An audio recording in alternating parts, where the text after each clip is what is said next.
Visoki gostje, cenjene dame in gospodje, lepo pozdravljeni na današnjem obeleženju. Pred 10 leti smo tisočim žrtvam, njihovim bližnjim in povzročiteljem postavili točko soočenja miru, spokoja, sočutja, spomina in opomina. Na pokopališče Žale smo umestili spomenik žrtvam prometnih nesreč ter se tako pridružili številnim državam v Evropski uniji, ki so ga že imele. K besedi vabim pobudnika postavitve obeležja, gostitelja današnjega dogodka in predsednika Zavoda Varna pot, gospod Robert Štaba. Kjer prometna nesreča s svojimi posledicami vzame srce in dušo, obstaja potem en duhovni svet, ki ga pa soustvarjajo verski voditelji, ki so danes z nami, in te nam poskušajo dati neko vodilo, kako ob taki bolečini živeti naprej. Voltaire je namreč nekje napisal, da nesreča prihaja na krilih in odhaja peš. Prihaja torej na krilih v trenutku, za njo pa ostaja dolgo, predolgo trpljenje, ki odhaja počasi, odhaja peš in morda nikoli v celoti sploh ne odide.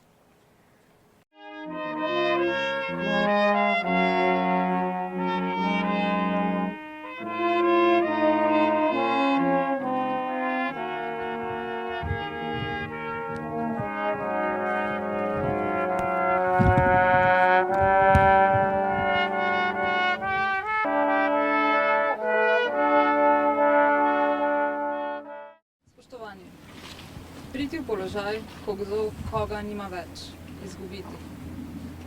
Občutki bolečine, nemoči in praznine niso nemi spremljevalci tragične izgube najbližjega v prometni nesreči.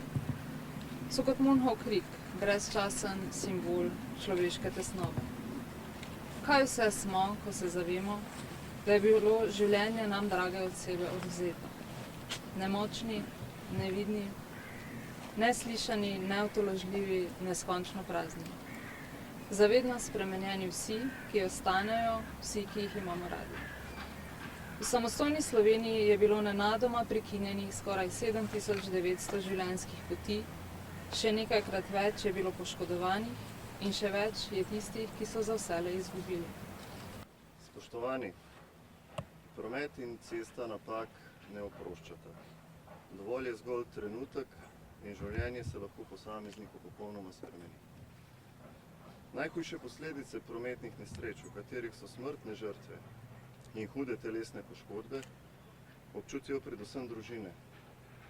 Posledice prometnih nesreč posredno pomenijo tudi škodo za celotno družbo. V Republiki Sloveniji si neprestano prizadevamo zmanjšati število mrtvih in hudo telesno poškodovanih v cestnem prometu. Varnost v cestnem prometu je namreč tako v Republiki Sloveniji kot tudi v Evropski uniji pomembno družbeno vprašanje. Leta 2008 je na slovenskih cestah denimo umrlo 214 udeležencev cestnega prometa, lani 85. V tem času je bilo torej narejenega veliko, kar se kaže v izboljšanju stanja varnosti cestnega prometa. Zelo velik prispevek ima pri tem tudi Zavod Varna pot, ki predstavlja ogledalo državnim institucijam, ki so najbolj vpete v delo na področju varnosti cestnega prometa. V tej veliki nesreči jočem in se ne morem potolažiti. Kajti nikogar ni na tem svetu, ki bi me mogel v teh trenutkih moje neizmerne bolečine potolažiti. Tako je zapisal starozavezni pisec Žalostink, ki se je zavedal, da en sam trenutek v življenju ima lahko velike posledice za vse življenje in lahko povzroči neizmerno žalost in velike spremembe v nadaljnjem življenju. Svi smo se na neki način soočili s to veliko težavo. Če govorim z vidika človeka, ki je duhovnik in je v vsakodnevnem stiku s svojimi verniki, sem bil prisutan na številnih pogrebih, pogovorih z družinami, ki su koga izgubile kateri sorodniki su bili poškodovani, ali pa imaju še vedno težave zaradi poškodb, ki se odražajo v nekaterih invalidnosti. Pogosta vprašanja svojce su kako naprej in kaj zdaj, kar je povsem normalno, saj smo vsi v šoku, ko izvemo, da je nekdo tako umrl. In če sem iskreni, v tistem trenutku težko zares odgovoriti na številna vprašanja ljudi, ki su hudi žalosti in bolečini. Vsakem človeku vedenje da izgubi ljubljeno osebo prouzroči bolečino in žalost. V tem pomembnem trenutku med nami verniki imaju veliku vlogu Bog, družina in prijatelji, ki se trudijo pomagati prav tistim, ki su nekoga izgubili, katerih nekdo je v tistem trenutku izgubil življenje. S tem, ko pomagamo ljudem, izpolnjujemo tudi Božju zapoved, ljubi svojega bližnjega kakor samoga sebe. To je trenutak, ko mora vsak človek pokazati ljubezen in solidarnost. Veruju človek lahko najde zdravilo za svoju bolečino in žalost u molitvi in spoznanju Boga. Nevjerojatna je moč ljudi, katerih svojci su bili huje poškodovani u prometnih nesrećah in ki su svoju iskušnju s to težavo predano pomagaju ljudem. Z verom u Boga skušajmo najti smisel u te izgubi, kajti samo srce verujućeg lahko u tihem trenutku žalosti sliši tolažilni šepet, ne i oči, tvoji dragi su z menoj. Molimo svi skupaj za sve tiste, ki u tem trenutku res potrebuju Božju pomoć. Ne zamerjajmo našim sestrom in bratom, ki su umrli, ali izgubili življenje u prometnih nesrečah. Človeško življenje je sveto in pravica vsakega posameznika, ne glede na versko, nacionalno ali rasno pripadnost. Ta spomenik, ki praznuje 10. obletnico, nas spominja na žrtve prometnih nesreč. Po drugi strani je tudi opomin vsem nam, da smo lahko kadarkoli povzročitelji ali žrtve prometnih nesreč. Želim si, da bi v naslednjih 10 letih kot družba naredili veliko več pri vzgoji naših otrok, saj je pravilna vzgoja otrok zagotovilo, da bomo mi in oni imeli boljšo in lepšo prihodnost. Naj bo ta obletnica spomenika žrtvam prometnih nesreč priložnost za razmislek in povezovanje. Naj nas opomni, da smo vsi skupaj del iste človeške družine in je naša odgovornost, da si prizadevamo za boljši in varnejši svet za vse nas. Spoštovani vsi, smo na simbolnem kraju spominjanja, spodbujanja, sočutja in hkrati tudi iskanja poti za drugačno prihodnost za vse nas. Zato se želim tudi sam zahvaliti vsem tistim, ki si vsak na svojem področju prizadevate za oblikovanje varnejšega življenja, varnejših poti v cestnem prometu in za spominjanje tistih, ki so na cesti doživeli nesrečo, z njo zaznamovani za vse življenje, tisti, ki te nesreče niso preživeli in tisti, ki jih je ta nesreča pravzaprav verjetno najgloblje zaznamovala, kajti vedno najglobljo rano nosijo tisti, ki ostanejo, ki žalujejo, ki prižigajo sveče, ki nosijo cvetje. To so pravzaprav največje žrtve prometnih nesreč. Pomembno je, da vsak izmed nas odgovorno in vestno opravlja svoje delo, svoje dolžnosti. Na ministrstvu, na policiji, v vseh vzgojnih ustanovah, zavod Varna pot, pa tudi mi v cerkvah in verskih skupnostih. Zelo se mi pa zdi pomembno, da se zavedamo, da se promet, udeleženci v prometu in žrtve prometnih nesreč lahko kaj hitro spremenijo v tehnično vprašanje, v zakonsko vprašanje, v statistiko, v novinarsko poročilo. V resnici pa gre vedno za človeka, vedno za ljudi. Danes je bilo na tem mestu že parkrat rečeno, da je življenje dragoceno, da je življenje sveto.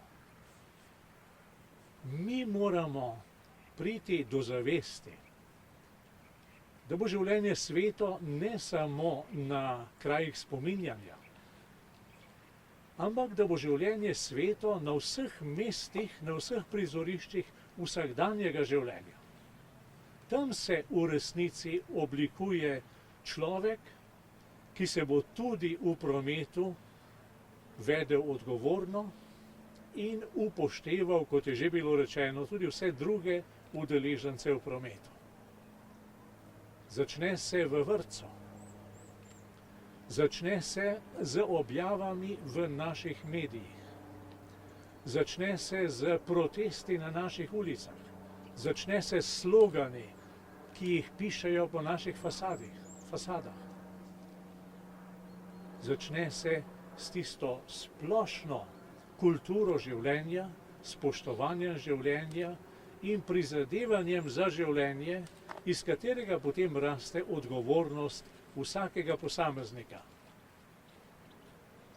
In še vedno bo človek ostajal tisti, ki dela zakone, ki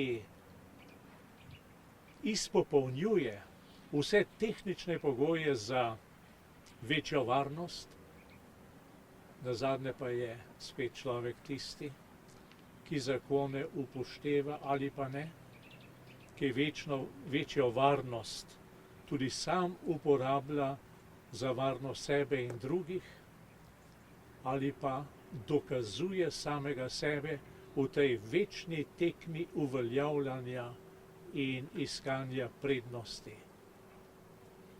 kazanja moči. Zato v resnici skrb za prometno varnost in zmanjšanje prometnih nesreč in njihovih žrtev začnemo v vrtcih, z vzgojo ljudi, pa ne o tehničnih vprašanjih, ampak s čisto, preprosto človeško vzgojo, sožitjem, sobivanjem, upoštevanjem drugega. Potem bo morda tistih zakaj, ki so zazveneli tudi na tem mestu, zelo močno. Zakaj meni? Zakaj mojemu? Zakaj na ta način? Tistih zakaj, na katere ni odgovora. Niti čas ne more odgovoriti na nje. Ostanejo vedno neodgovorjeni, morda bo potem teh zakaj manj. Je pa, kot je že bilo rečeno, tudi v teh zakajih globoko v nas slutnja, da pesem, ki je bila sicer lepa, ta skladba, glasba odlična, ampak ne drži. Ko mene ne bo več, ja, morda ne več na teh cestah, ne na pragu te hiše, ne pod tem soncem in pod temi zvezdami, ampak bom. Vendarle bom. Če me ne bi bilo, ne bi nosili sveč, ne bi prežigali oziroma nosili cvetja in ne bi bolelo. Toliko časa bolelo.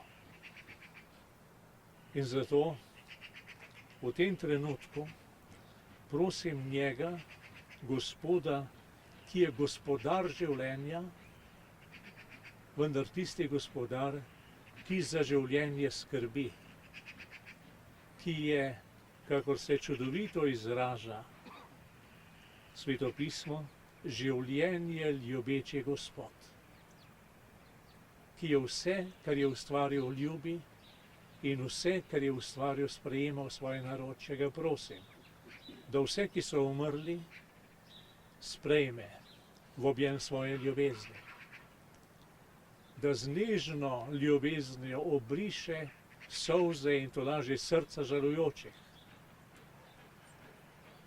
in da vsem nam vsak dan znova pomaga do zrelih in odgovornih odločitev in do spoštljivega ravnanja do vsakega človeka. Amen.